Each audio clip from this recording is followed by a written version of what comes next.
하나님께서 아브라함과 이삭과 야곱에게 언약해 주시고 그 언약의 첫째 번 약속인 약을 성취해 나가시는 하나님의 살아계신 능력을 다시 한번 이제 확인할 수 있는 귀한 시간입니다.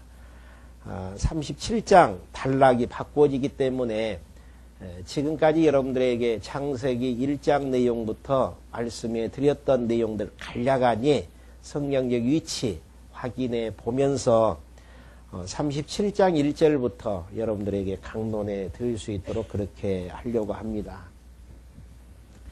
지금까지 이제 여러분들에게 말씀해 드렸던 내용의 창세기의 부분은요, 다른 내용이 아니고 하나님께서 언약을 세우시는 내용입니다. 이 언약은 이제 먼저 아담에게 언약을 세워주시고 아담에게 세우신 다음 열조와 이제 언약을 세우시는 이제 장면이 나와집니다. 하나님께서 이제 아담에게 세우셨던 3대 언약은 여러분들이 이제 아시는 것처럼 선악을 알기 전, 타락 전에 하나님께서 주셨던 이제 그 언약인데, 아담이 이 3대 언약을 이제 이루지 못하고 결국은 선악을 아는 열매를 따먹게 되어지는 데서 타락하게 되어집니다. 그래서 이제 하나님께서 아담에게 세우셨던 언약 자체는 은혜의 언약이고 절대적인 언약이기 때문에 아담의 타락과 관계없이 하나님께서 그 언약을 둘째 아담 예수 그리스도를 통해서 이루어 주신다라는 그러한 이제 확정으로 열조와 언약을 세워주시죠. 열조는 여러분들에게 이제 계속 많은 시간에 걸쳐서 말씀해 드렸지만은 아브라함, 이삭,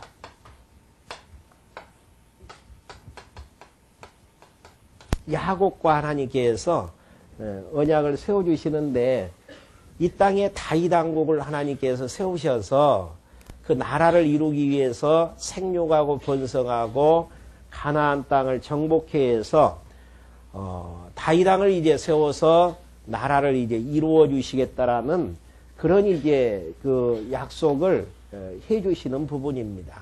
하나님께서 이 세 가지의 약속을 해 주시는 이유는 아담의 타락과 관계없이 하나님께서 둘째 아담 예수 그리스도를 통해서 반드시 이 아담과의 언약을 이루어 주시겠다라는 증거적인 약속으로 열조와 언약을 세우고 열조와 언약을 세우신 그 언약 내용을 하나하나 이제 이루어가는 장면입니다. 그래서 37장부터 내용이 자손 언약이 성취되어지는 이러한 이제 과정들을 하나하나 이제 그리고 있습니다.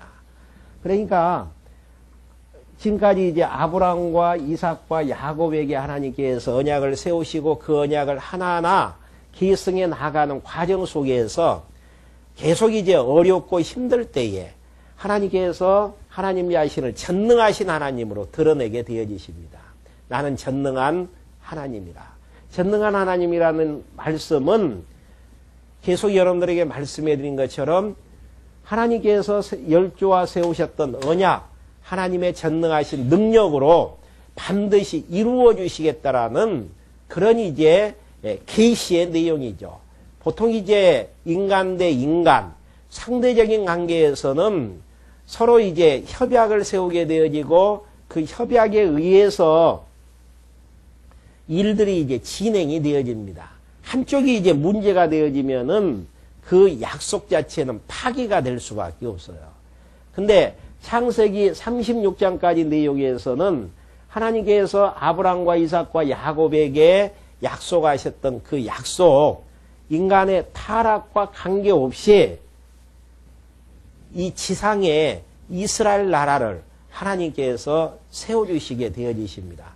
그 이유는 아담과 약속하셨던 그 언약을 아담의 타락과 관계없이 둘째 아담 예수 그리스도를 통해서 반드시 이루어 주심으로 하나님이 살아계신 여호와 되심을 계시하시려는 그 목적을 가지고 있습니다. 그러면 오늘 창세기 37장부터 전개되어지는 내용은요, 아브라함과 이삭과 야곱에게 약속하셨던 첫 번째 약속인 자손 언약이 성취되어지는 과정들을 이제 하나하나 이제 그려가고 있습니다. 하나님께서 자손 언약을 성취하시는 이제 과정 속에서 먼저 자손을 번창케 하시죠. 자손을 번창케 하시는데 여러분들 이제 주보교환에 보시면은 어떠한 방법으로 하나님께서 자손을 번창케 하시는가? 자손의 보호와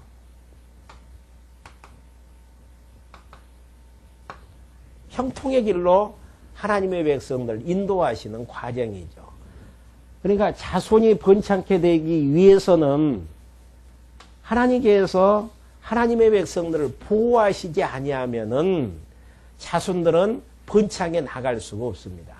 하나님께서 아브라함과 이삭과 야곱에게 하늘의 수많은 별처럼 바다의 모래알처럼 많은 하나님의 백성들을 허락해 주시겠다라고 약속하신 바가 있습니다.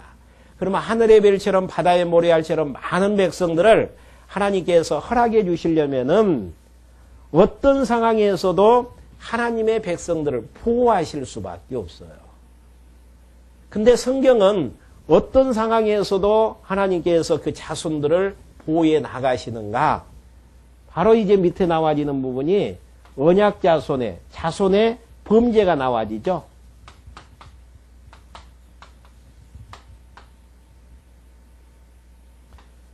보통 이제 우리가 생각할 때에 상식적인 이제 생각 속에서 범죄하면은 하나님께서는 벌 주시고 하나님을 잘 경외해 나가면 하나님께서 복 주신다라는 이런 이제 그 행위에 의해서 하나님의 축복과 저주가 달라지는 쪽에서 이제 머릿속에 보편적인 신관을 가지고 있습니다.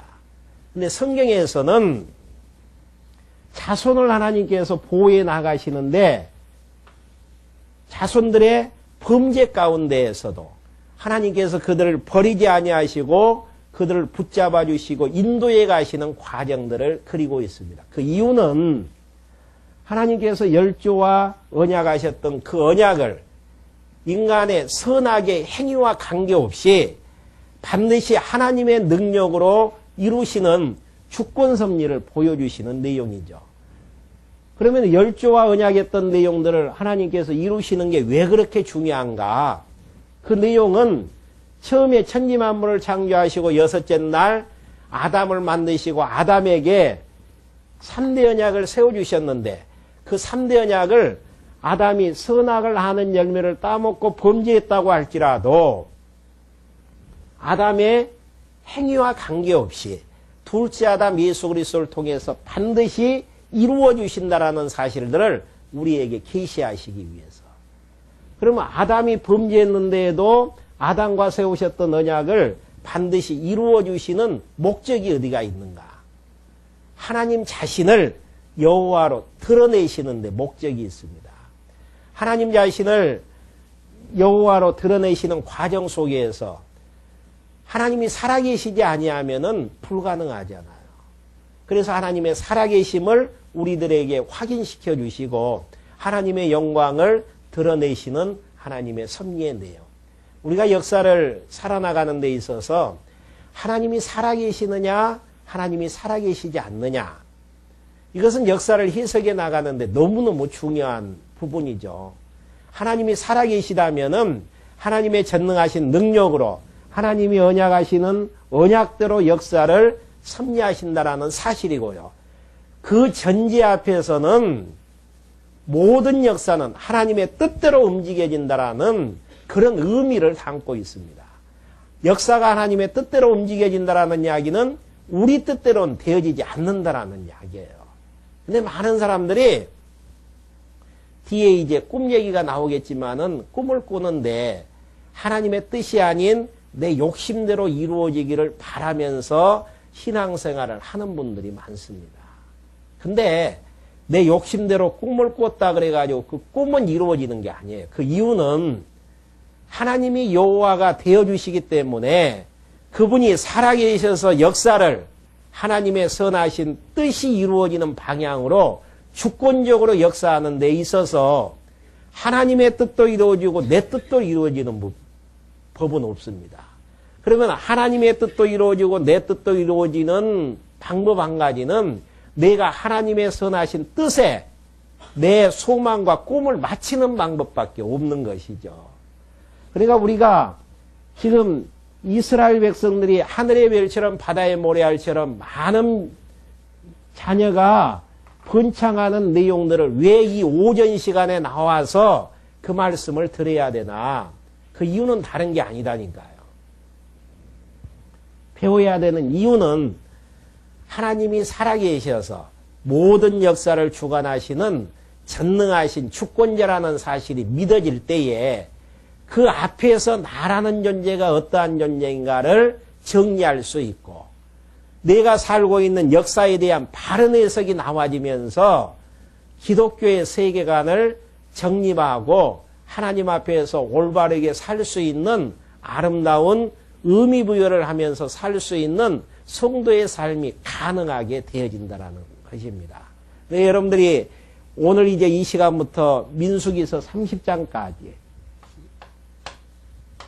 창세기 37장부터 민수기서 30장까지 상당히 많은 시간에 걸쳐 가지고 여러분들이 확인을 하셔야 될 부분은 하나님께서 열조에게 언약하셨던 이 언약을 언약 중에 한 가지인 자손 언약을 어떠한 하나님의 능력에 의해서 하나하나 하나님께서 이루어 가시는가 여기에 이제 초점을 맞추셔서 여러분들이 이제 보시면은 하나님께서 모세를 통해서 성경을 기록하신 의미를 이제 확인할 수 있습니다. 그래서 이제 37장 이제 본문으로 돌아가서요. 언약 자손들의 이제 범죄 가운데에서도 자손을 번창시키기 위해서는 언약 자손들을 보호하실 수밖에 없죠. 그 내용이 이제 나오게 되어집니다. 먼저 37장에서는 유다와 형제들의 이제 공범죄가 나와지죠. 유다와 형제들의 이제 공범죄. 보통 이제 세상에 많은 사람들이 있지만은 세상에 이제 많은 사람들 가운데에서 우리를 이제 선택했다. 그럼 우리는 이제 하나님의 선택하심을 받은 하나님의 언약 백성이기 때문에 우리 자신이 세상 사람들보다는 조금 더 의롭게 이제 살아나가는 하나님의 백성인 줄 압니다. 근데 창세기 37장 내용에 보면은 하나님께서 이 세계 아브람 시대 때 많은 야곱 시대 때 많은 자녀들이 있었지만은 사람들이 있었지만은 그 중에서도 야곱을 선택했고 야곱의 12명의 자녀들을 선택했는데 그들의 이제 범죄상들이 37장에 보면은 나오고 있습니다.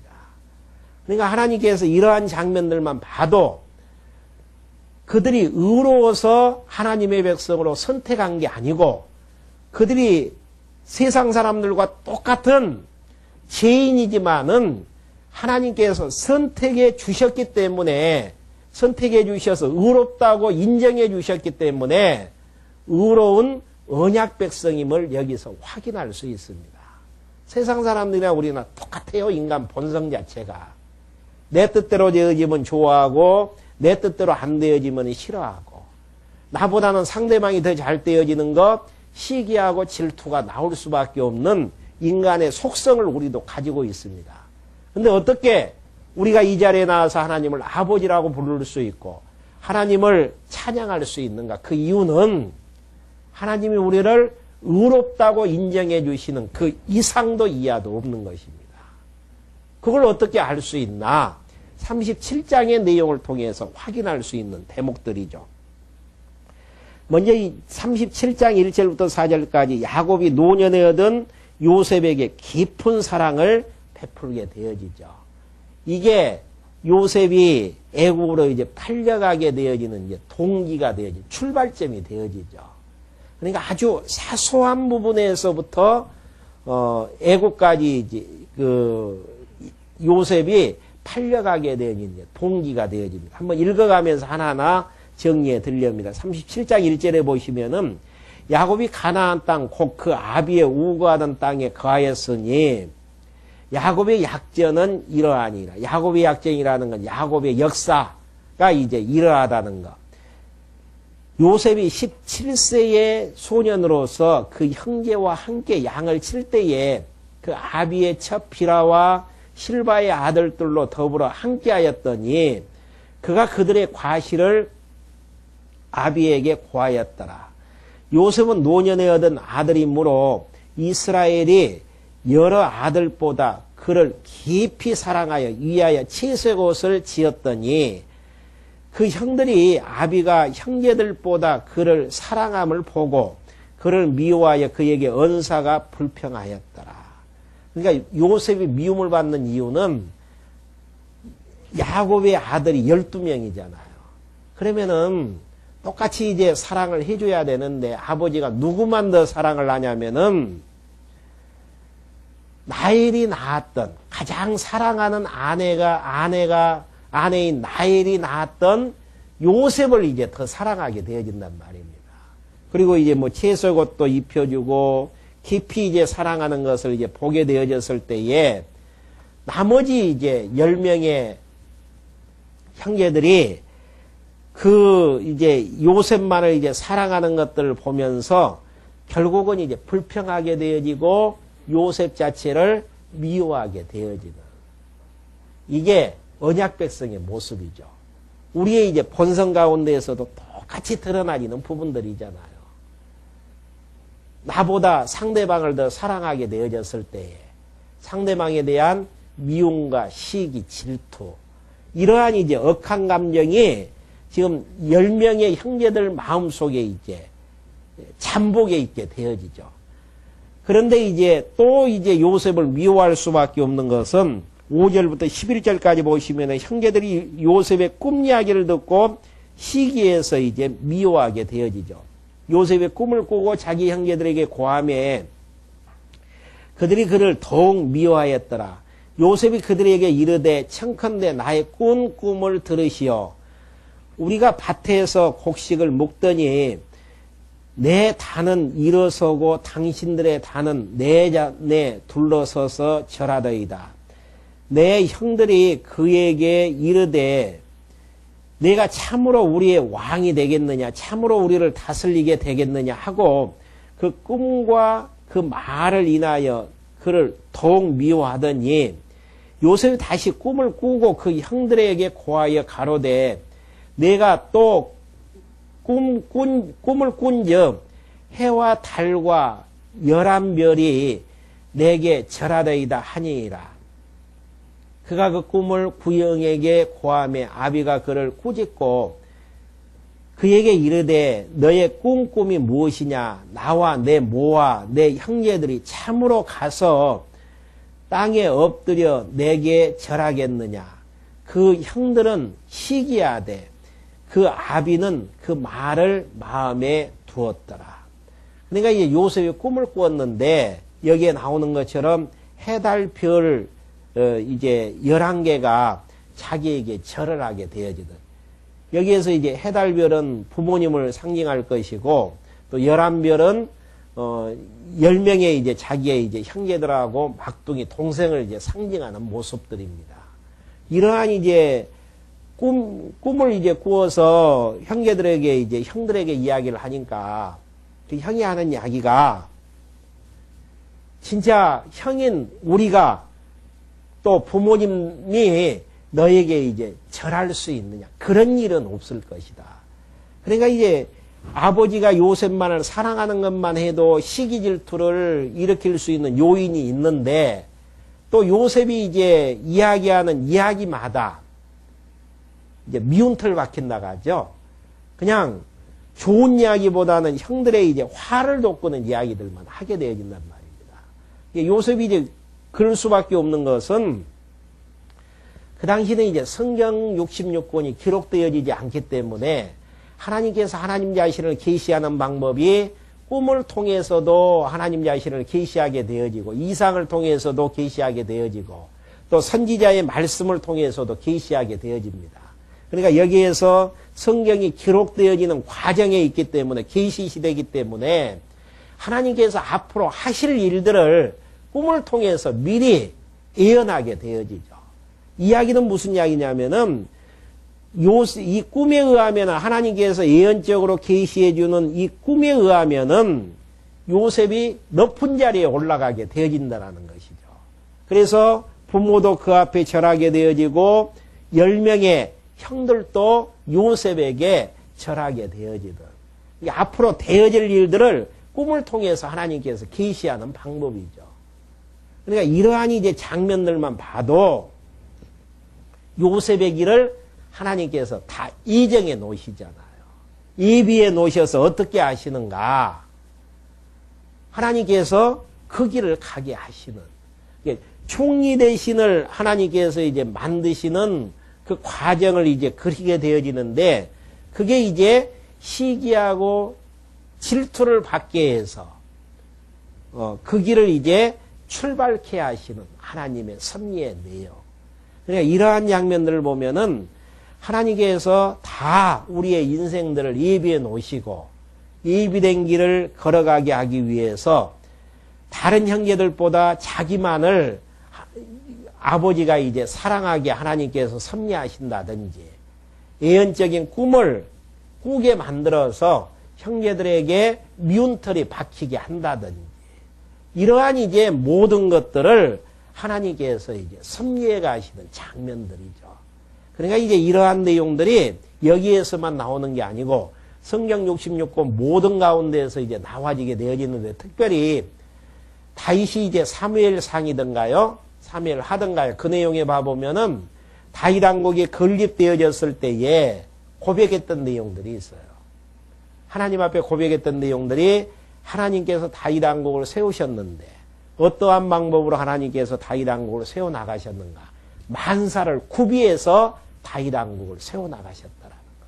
만사를 구비했다라는 이야기는 다윗의 생애를 돌이켜봐도 사울에게 미움을 받게 되어지는 계기가 있죠.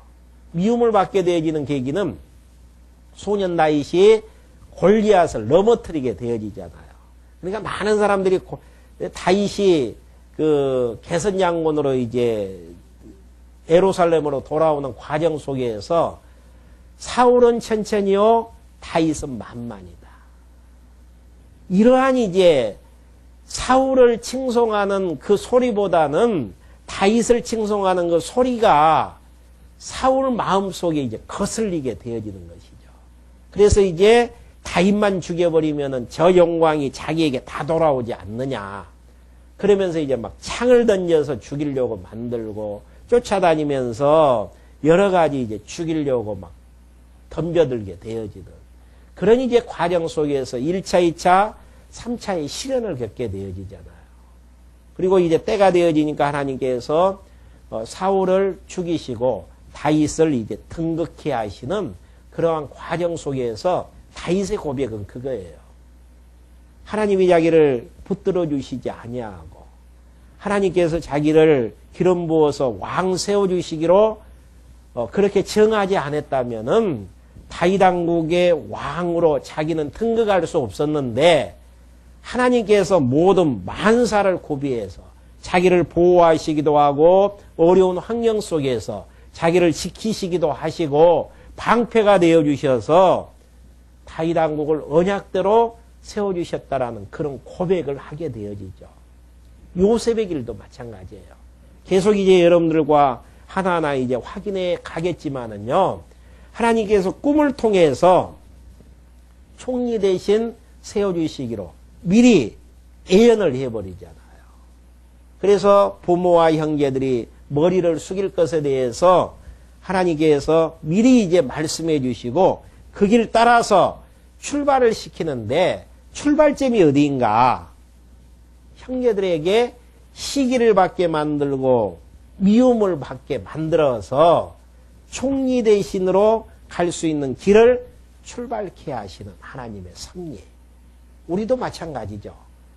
하나님께서 이미 천지 만물이 창조되기 전에 우리를 향한 하나님의 예비된 길이 있단 말입니다. 그 예비된 길을 하나님께서 이루어 가시는 과정 속에서 애타는 마음도 그 길도 가게 만들고 눈불골짜기도 가게 만들고 병들어서 육신을 마음대로 움직이지 못하게 하는 그런 이제 아픔의 길도 가게 만들고 건강케도 만들어서 건강한 발로 걷게도 만드시고 이러한 모든 것들이 여기 나와지는 이제 형통의 길이죠. 형통이라는 의미에 대해서 이제 여러분들에게 그 서두에서 말씀을 안 드렸지만은 형통하면은 우리는 내 뜻대로 되어지는 것을 형통으로 생각할 때가 많아요. 근데 형통이라는 것은 내 뜻대로 되어지는 게 형통이 아니고 하나님의 뜻대로 되어지는 게 형통한 길입니다. 하나님의 백성들은 모두가 다 형통한 길로 지금 걸어가고 있어요. 요셉이 시기받고 미움받고 형제들에게 막 죽이고 싶도록 증오심을 얻게 되어지는 이 환경, 형통한 길로 하나님의 선하신 뜻대로 인도에 나아가는 출발점이 되어진다는 사실이죠. 그러니까 역사를 바라볼 때에 작게 우리가 끊어서 역사를 보다 보면은 어려운 환경 되어지면은 불평불만할 수밖에 없고 좋은 환경 되어지면은 하나님 앞에 찬송할 수밖에 없지만은 전체적으로 보면은 하나님께서 선하신 뜻 정하시고 선하신 뜻을 인도하시는 과정 속에서 요셉에게 미움받는 과정도 있고 애굽으로 팔려가는 과정도 있고 그곳에서 애매한 고난을 받아서 감옥 속에 2년 동안 갇히게 되어지는 과정도 있고 꿈을 해석하는 과정도 있고 총리 대신으로 등극이 되어져서 야곱의 후손들을 구원하시는 과정도 있단 말입니다. 이러한 과정들을 하나로 보지 아니하면은 역사를 해석할 때 이 부분은 부정적이고 이 부분은 긍정적이다. 그게 아니에요. 언약의 백성들은 하나님의 정하신 뜻 따라서 형통한 길로 인도함을 받기 때문에 어려운 과정이 닥쳤다고 할지라도 형통한 과정이고 하나님의 선하신 뜻이 이루어지는 출발점과 과정이 되어진다는 사실입니다. 조금 더 진도 한번 나가보죠. 12절부터 17절까지 요셉이 아비의 심부름으로 형들을 찾아가 문안하게 되어지죠. 그러니까 야곱이 요셉을 사랑하면은 밖으로 이제 내보내서는 안 되는데 증오와 시기가 가득한 형제들에게 심부름을 이제 시키는 내용이 12절에 보면 나와지죠. 그 형들이 세겜에 가서 아비의 양떼를 칠 때에 이스라엘이 요셉에게 이르되 내 형들이 세겜에서 양을 치지 아니하느냐 너를 그들에게로 보내리라. 요셉이 아비에게 대답하되 내가 그러하겠나이다. 이스라엘이 그에게 이르되 가서 내 형들과 양떼가 다 잘 있는지 여부를 보고 돌아와 내게 구하라 하고 그를 헤불론 골짜기에서 보내매 이에 세겜으로 가니이라. 어떤 사람이 그를 만난즉 그가 들에서 방황하는지라. 그 사람이 그에게 물어 가로되 내가 무엇을 찾느냐. 그가 가로되 내가 나의 형제들을 찾아오니 청컨대 그들의 양치는 곳을 내게 가르치소서. 그 사람이 가로되 그들이 여기서 떠났느니라. 내가 그들의 말을 들으니 도단으로 가자 하더라. 요셉이 그 형들의 뒤를 따라가서 도단에서 그들을 만나니라. 요셉이 그들에게 가까이 오기 전에 그들이 요셉을 멀리서 보고 죽이기를 꾀하여. 그러니까 얼마나 이제 막 그 아버지가 요셉만 사랑하고 또 이제 꿈을 꾸어가지고 앞으로 이제 장차 형들이 이제 자기 자신이 이제 동생인 요셉에게 절하는 꿈을 이야기해 주니까 미울 수밖에 없잖아요. 그걸 이제 아버지가 이제 사랑하기 때문에 집에서는 어찌할 수 없었고, 양치는 이제 들에서 요셉이 이제 혼자서 안부를 묻기 위해서 이제 온단 말입니다. 그러니까 이제 죽이기를 이제 꾀하게 되어지는 장면이 18절부터 24절까지 형제들이 차려온 요셉을 물 없는 구덩이에 이제 던지게 되어지는 장면이죠. 19절 한번 봐보죠. 서로 이르되 꿈꾸는 자가 오는도다. 자, 그를 죽여 한 구덩이에 던지고 우리가 말하기를 악한 짐승이 그를 잡아 먹었다 하자. 그 꿈이 어떻게 되는 것을 우리가 볼 것이라 하는지라.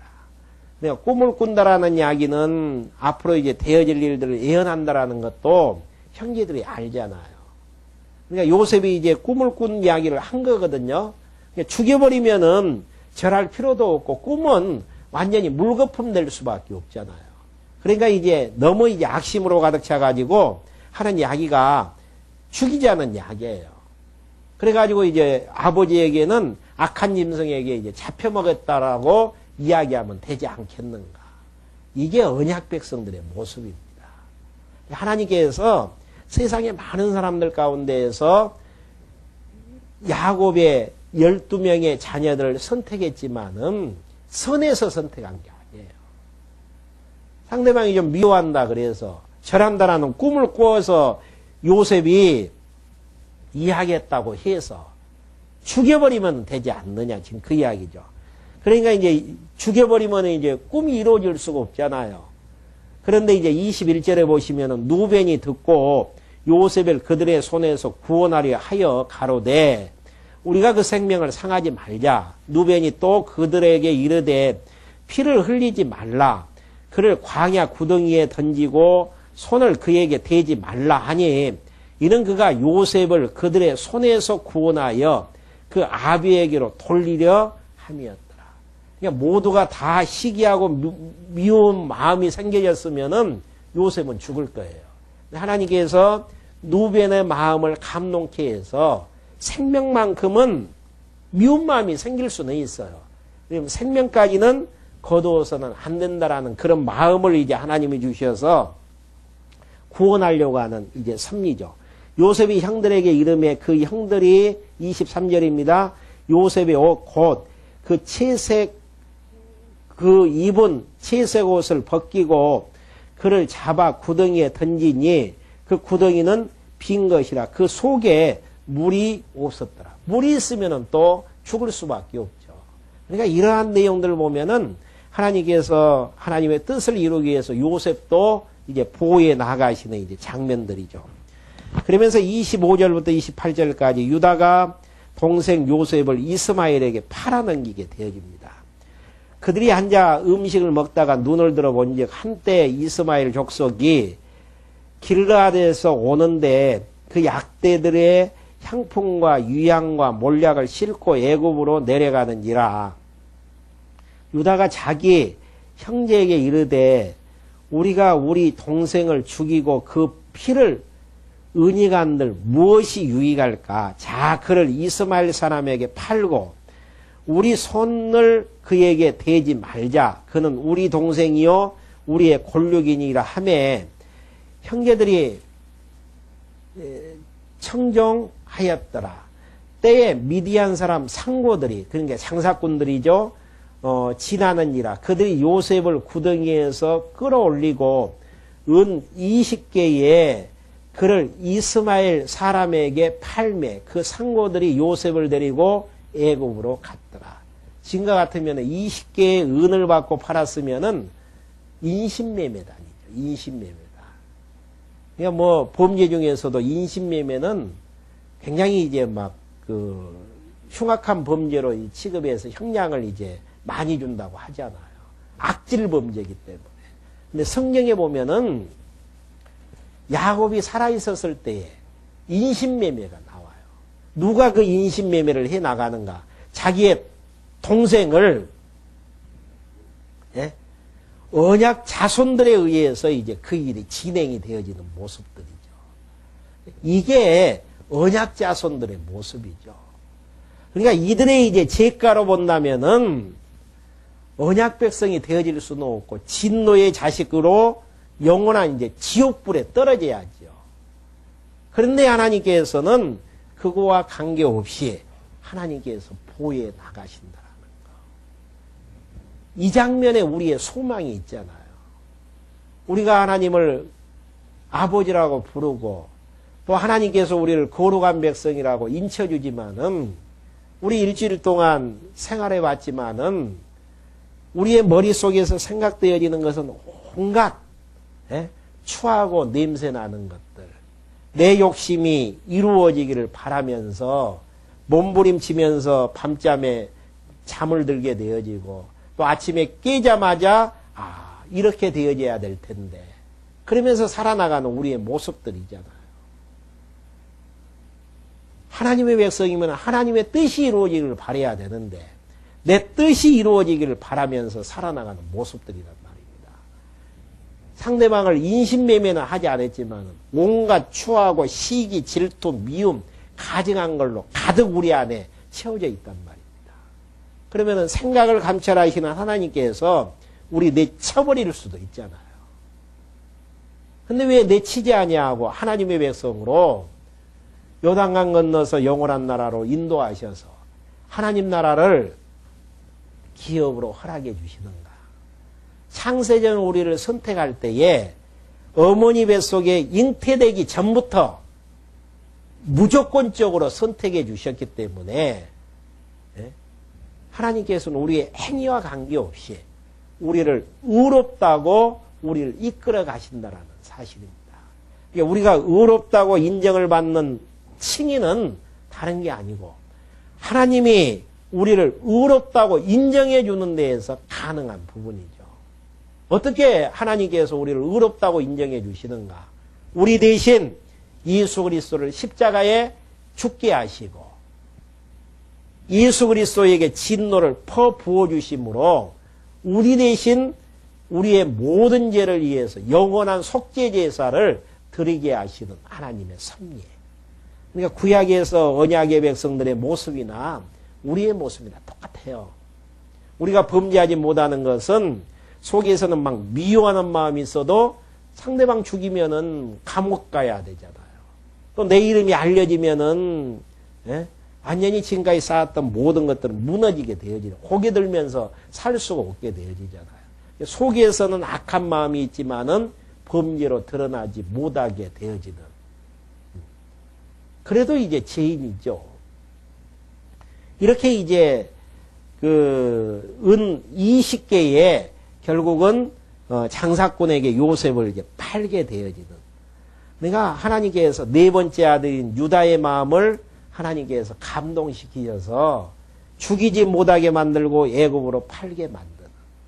그러니까 애굽으로 팔려가야만이 요셉이 애굽에서 총리 대신이 될 수 있고 총리 대신이 되어져야만이 가뭄 흉년이 7년 동안 흉년이 들게 되어졌을 때에 야곱의 후손들이 보호함을 받을 수 있다라는 이야기입니다.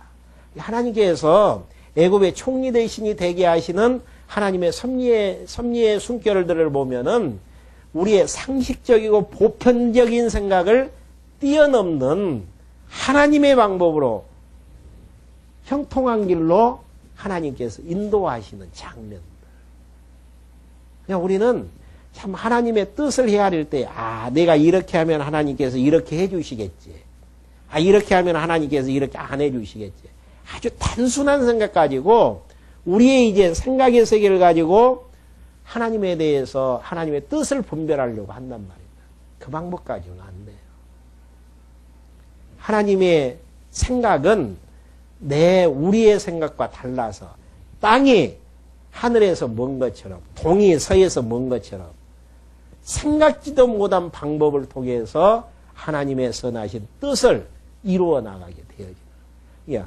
형제들의 인신매매를 통해서 하나님께서 요셉을 애굽으로 인도하시는 숨결.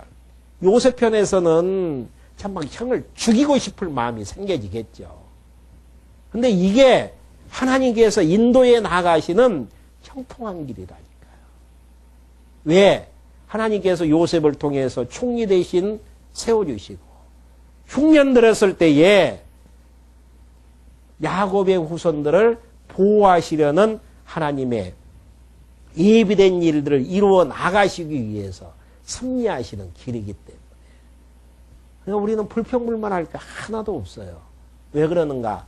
예비된 길을 이루어 나가시는 과정이라고 생각을 하면은 사도 바울이 로마서에서 이야기했던 것처럼 하나님을 사랑하는 자, 곧 그 뜻대로 부르심을 입는 자들에게 모든 것들이 합력하여 선을 이룬다라는 사실. 하나님이 기뻐하시는 뜻을 이루어 나가시기 때문에 우리는 과정 속에서 되어지는 일들 감사할 수밖에 없다라는 이야기입니다. 범사에 감사라는 이야기가 그 이야기죠. 왜? 하나님께서 형통의 길로 우리를 인도해 나가시기 때문에 도착해 보면 그것이 어디인가? 하나님께서 우리에게 기업으로 주시고자 하시는 하나님 나라이기 때문에 하나님이 인도하시는 길로 가다 보면은 목적지가 이제 그곳에 이제 도달하게 되어진단 말입니다. 이렇게 이제 팔게 되어졌었고 29절부터 36절까지는 형제들이 요셉에 대한 것을 아비 야곱에게 속이게 되어지죠. 참 가정스러운 모습이죠. 이제 팔아넘겨버리고 자기 아버지에게는 거짓말로 이제 속이게 되어져요. 완전 범죄를 이제 꿈꾸는 장면들이죠. 29절에 보시면은 누벤이 와서 구덩이에서 본적 거기 요셉이 없는지라 옷을 찢고 아우들에게로 와서 가로되 아이가 없도다. 그러니까 누벤 입장에서는 요셉을 살려가지고 아버지에게 보내려고 하는 마음이 있었단 말입니다. 근데 유다가 먼저 이제 이야기를 내서 장사꾼에게 팔아버리자. 그래서 이제 형제들이 동조해가지고 요셉을 애굽으로 이제 팔게 한 거거든요. 근데 누벤은 이제 뒤에 와서 요셉을 찾게 되어지죠. 그러면 31절 그들이 요셉의 옷을 취하고 수염소를 죽여 그 옷을 피에 적시고 그 채색옷을 보내어 그 아비에게로 가져다가 이르기를 우리가 이것을 얻었으니 아버지의 아들의 옷인가 아닌가 보소서 하매. 그러니까 요셉이 입었던 채색 옷에다가 결국은 수염소에 이제 그 피를 묻히게 되어지는 거예요. 그러니까 일이나 늑대에게 이제 요셉이 이제 죽었다라는 것들을 보이기 위한 징표죠.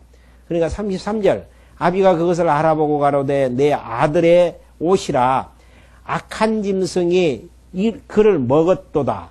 요셉이 정령 찢기었도다 하고 자기 옷을 찢고 굵은 배로 허리를 묶고 오래가도록 그 아들을 위하여 애통하니 그 모든 자녀가 이로하되 그가 그 이로를 받지 아니하며 하여 가로되 내가 슬퍼하며 음부에 내려가 아들에게로 가리라 하고 그 아비가 그를 위하여 울었더라. 미디안 사람이 그러니까 이제 아버지 입장에서는 내가 가장 사랑하는 요셉이 이제 그 들짐승에게 찢겼다. 그러면서 이제 막 울게 되어지는. 그리고 이제 요셉은 어디에 이제 팔리게 되어진가? 36절 보면은 미디안 사람이 애굽에서 바로의 시대장 보디발에게 요셉을 팔았더라.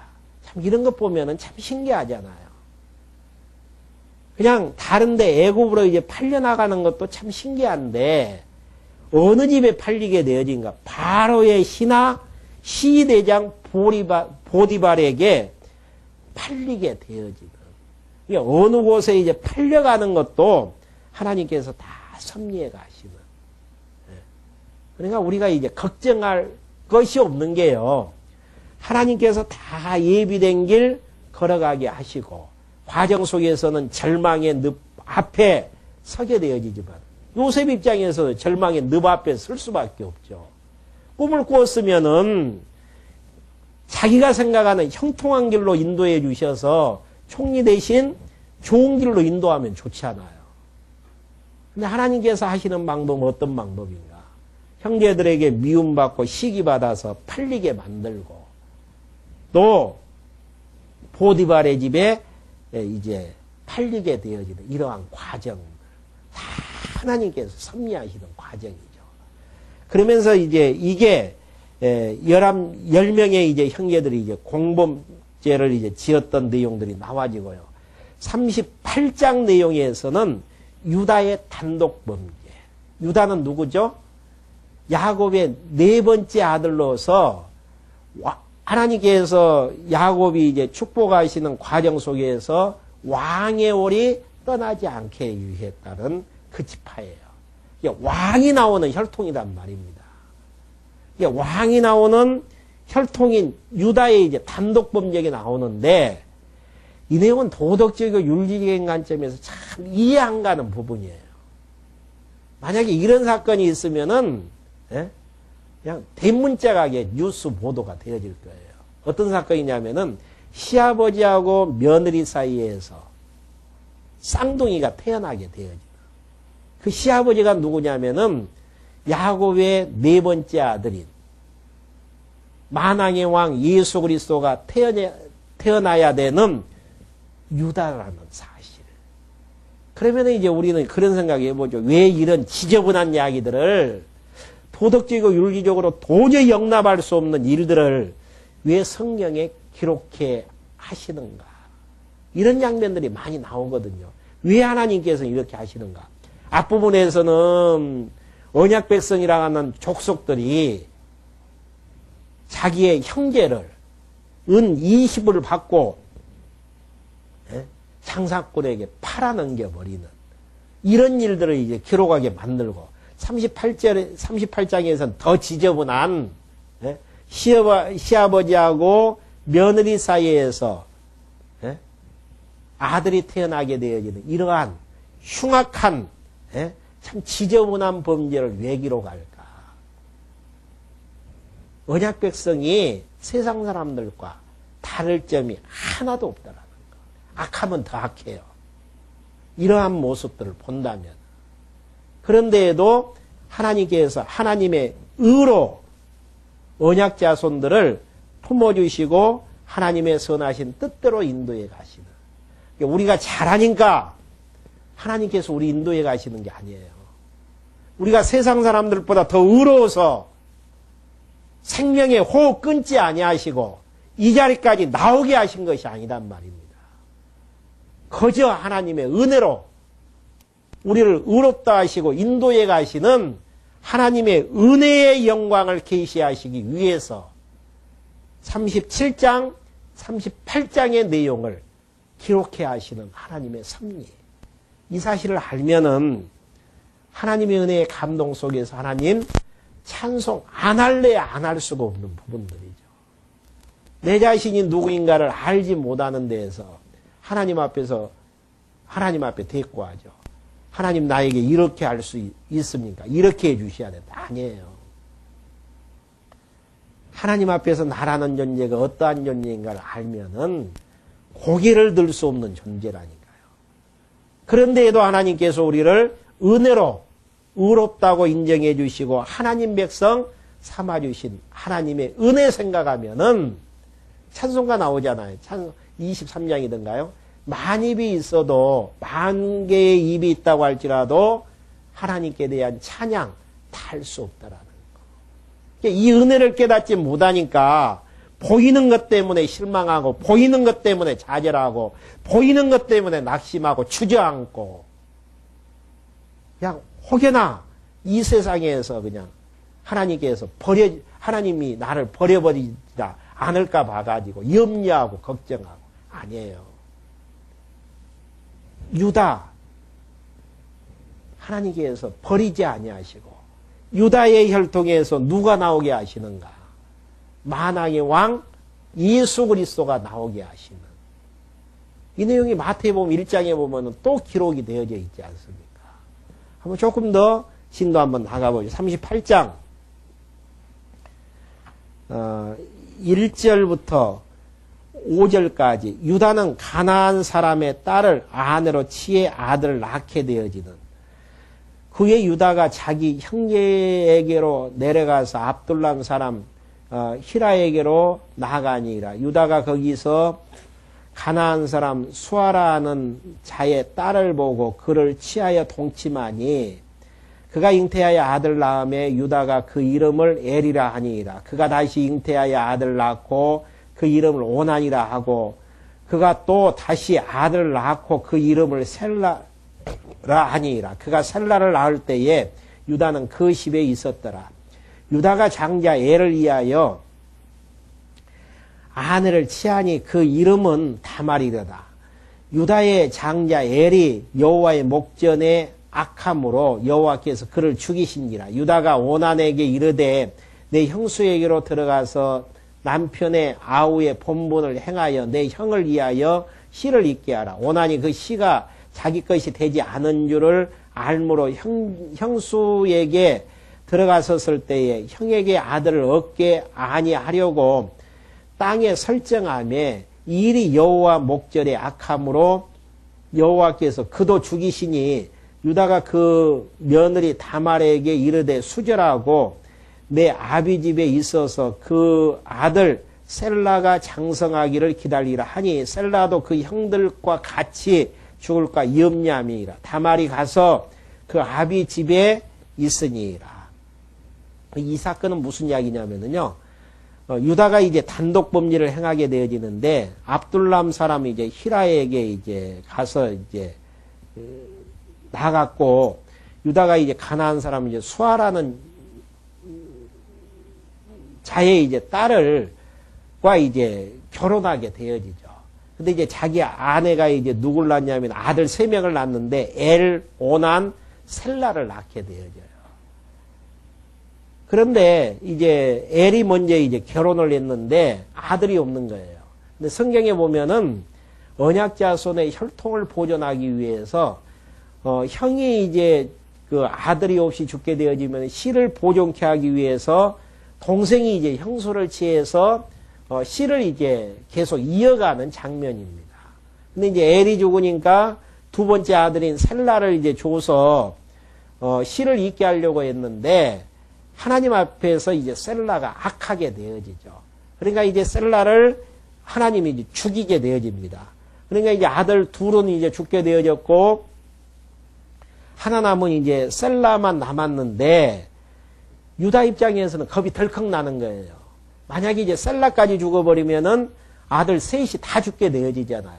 그래서 며느리에게 이제 핑계를 대면서 이제 셀라 같은 경우는 아직 어리니까 이제 집에가 있으면은 세 번째 아들이 큰 다음에 이제 함께 이제 살 수 있도록 그렇게 이제 해주겠다.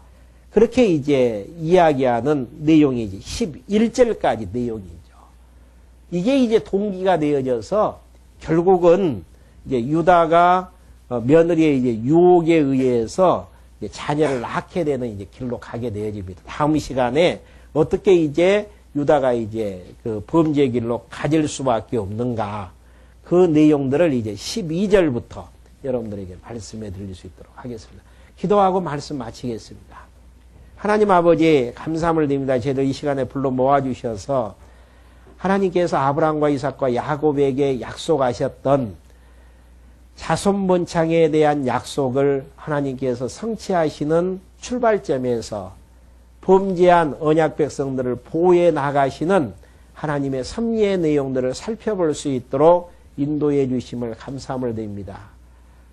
야곱의 후손들이 사겠지만은 하나님께서 버리지 아니하시고 그들을 언약 백성들로 인쳐 주시며 하나님의 선하신 형통한 길로 인도하신 살아계신 하나님께서 저희들도 세상 사람들과 똑같은 허물가지로 죽어버렸던 진노의 백성이며 악한 백성이었지만은 창세전 그리스도 안에서 선택해 주신 하나님의 은혜로 저희를 아버지로 부르게 하여 주시고 하나님을 경외하면서 살아나갈 수 있도록 인도해 주셨음을 감사함을 드립니다. 이 엄청난 은혜를 잊어버리지 아니하고 은혜의 영광을 찬송해 나가는 저희들로 인도해 주시옵소서. 예수 그리스도의 이름으로 기도했습니다. 아멘.